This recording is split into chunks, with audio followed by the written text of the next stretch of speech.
ফের ধৃত দুই বাংলাদেশি অনুপ্রবেশকারী মুর্শিদাবাদের সাগরপাড়া থেকে গ্রেফতার। সন্দেহজনক ঘোরাফেরায় নজরে পুলিশ, জিজ্ঞাসাবাদে অনুপ্রবেশের কথা স্বীকার। কয়েক মাস আগে অসম দিয়েই ভারতে প্রবেশ। গতকাল বাংলাদেশে ফেরার পথেই জালে দুই, ধৃত দুজনই ঢাকার বাসিন্দা। ফের ধৃত দুই বাংলাদেশি অনুপ্রবেশকারী মুর্শিদাবাদের সাগরপাড়া থেকে গ্রেফতার করা হয়েছে।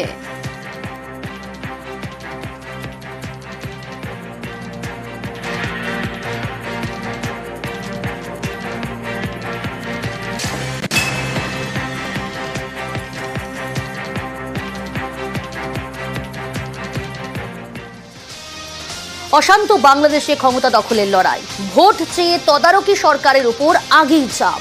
এবার মানুষের আস্থা ফেরানোর বার্তা দিয়ে তারেক রহমান।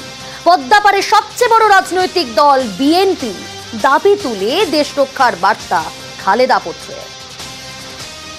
মানুষের আস্থা যত পাবো আমরা, আমাদের রাজনীতি তত সফল হবে, ততই আমাদের দল শক্তিশালী হবে।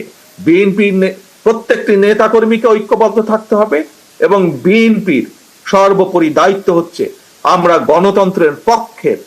গণতন্ত্রের পক্ষের প্রতিটি সংগঠন, প্রতিটি দলকে আমরা ঐক্যবদ্ধ রাখার চেষ্টা করব এবং আমরা যত বেশি ঐক্যবদ্ধ থাকব তত আমরা দেশকে সামনের দিকে এগিয়ে নিয়ে যেতে পারবো।